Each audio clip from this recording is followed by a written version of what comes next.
और ऐसे भी हर जगह लिखा गया है कि परमात्मा की शक्ति, उनके प्रेम की शक्ति सारे संसार में विचरण है और उसी से अनेक कार्य होते हैं, इस तरह से लिखा गया। उस शक्ति से हमारा संबंध हो सकता है, ये भी लिखा है। लेकिन अगर हम उन पे कोई शक करते हैं और सोचते हैं कि लोग सब झूठ बोलते हैं, तो मेरा विचार ये है कि हम लोगों ने अपना दिमाग बंद, जो कुछ भी इन शास्त्रों में लिखा गया है बिल्कुल सत्य है, लेकिन क्योंकि हमारी अभी तक वो सूक्ष्म दृष्टि खुली नहीं है, इसलिए हम उस चीज को गलत समझते हैं। इसीलिए कभी कहते हैं कि कैसे समझाऊं सब जगह, सत्य को खोजने वाले भी असत्य से बहुत थक जाते हैं। और इसीलिए आज धर्म पे लोग खड़े हुए हैं कि धर्म बहुत खराब चीज है और धर्म से नुकसान है। जो मनुष्य ने धर्म बनाए हैं ये सब बुद्धि के स्तर पर बनाए हैं, सत्य के स्तर पे नहीं। इसकी एक पहचान ये है कि जो मनुष्य हिंदू हो, मुसलमान हो, ईसाई हो, चाहे हिंदू हो, वो कोई सा भी पाप करने में उसके लिए विचार करें। हर जाति का आदमी पाप कर सकता है। ऐसा क्यों? अगर वो एक जाति में है और कहता कि मैं फलाना हूँ, मैं इस धर्म का हूँ, उस धर्म, तो पाप तो सारे कर। इसका मतलब है कि उसके अंदर ये सत्य जगा है। जब मनुष्य के अंदर ये सत्य जग जाए कि मैं एक धार्मिक मनुष्य हूँ और उसे के अंदर ये राइचियसनेस है, अगर मेरे अंदर वो चीज हो गई है तो फिर वो गलत काम कर ही नहीं सकता। तो ये समझ लेना चाहिए कि ये जो धर्म बताया गया है, ये धर्म हमारे अंदर प्रादुर्भावित होना चाहिए, वहां से इसका असर आना चाहिए। इसलिए आज धर्म की ये दुर्दशा है। हर धर्म में आप देखें कि आपस में सिवाय आपस में झगड़े करने के धार्मिक लोग आजकल कोई शुभ कार्य करते हुए दिखाई नहीं, और जो भी शुभ कार्य करते हैं वो इसलिए करते हैं कि किसी तरह से धर्म बढ़ जाए और फिर झगड़े शुरू, या तो आपस में लड़ेंगे या आप 2 धर्मों में झगड़े, 10 धर्मों में झगड़े। झगड़ा करना तो धर्म का कार्य है, इससे अच्छा धर्म ना हो। तो जब आज के बच्चे हैं वो देखेंगे कि हम लोग धर्म के नाम में सिर्फ इस तरह से लड़ कर रहे हैं और अंधश्रद्धा से अब उसकी ओर दौड़े चले जा रहे हैं, तो जरूरी वो सोचेंगे कि ये तो गलत बात है। इसके अलावा अनेक अंधश्रद्धाओं ने सारे धर्मों को बिल्कुल पूरी तरह से पकड़े और उस जकड़ जाने से हमें धर्म का जो आज रूप दिखाई देता है वो रूप दिखा है। इसलिए मनुष्य जो है वो परमात्मा से हट करके और सोचता है कि क्या यही धर्म है, इसी को धर्म कहना चाहिए, इसमें हर तरह का दुराचार, दुष्टता और पैसा और इसी का सब प्रकार चल रहा है, कि ये धर्म तो हो। लेकिन हमें ये सोचना चाहिए, एक बात बहुत सरल और सीधी बात है कि अगर हम शास्त्रीय बुद्धि से तो हमें अपना दिमाग खोलना और ये सोचना चाहिए कि ये जो बड़े बड़े हो गए हैं, इन्होंने जो बात कही है उस पर थोड़ा सा अगर सोच विचार किया जाए तो कैसे रहे। अब कुंडलिनी का जो ज्ञान, इसके लिए कि मैं कहती हूँ कोई मेरा ही भी ज्ञान नहीं है, ये तो अनादिकाल से अपने देश में चल रहा था, जो भक्ति और वेद से काफी गुप्त रूप से नागपंथियों ने किया और करते रहे।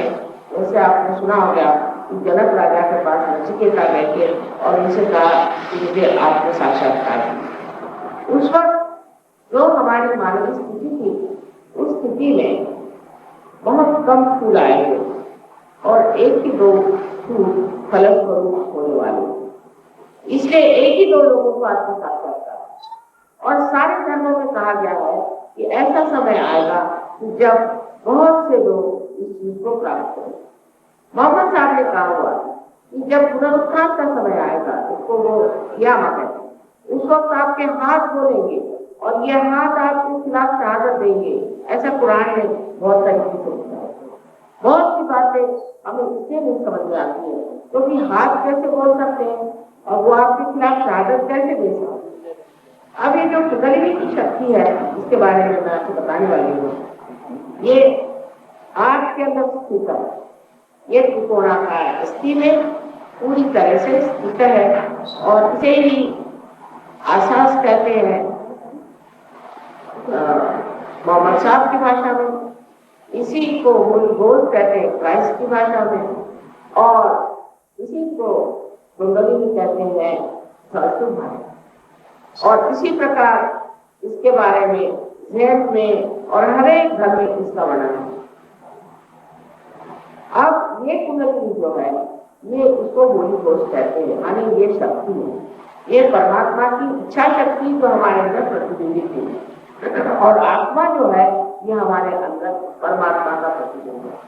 अब मैं जो भी बात कह रही हूँ उसको आप एक धारणा की तरह से देखें, एक धारणा आपके सामने रखें, जैसे कि साइंस में हाइपोथेसिस होता है, इस प्रकार मैं आपके सामने एक धारणा रखूं और ये सब धारणा आपको समझ में आ जाए और आपको इसका अनुभव आ जाए, और अगर आप ईमानदार हैं तो आप जरूर कहेंगे कि ये सच्ची बात, और फिर वो एक कायदा होता है।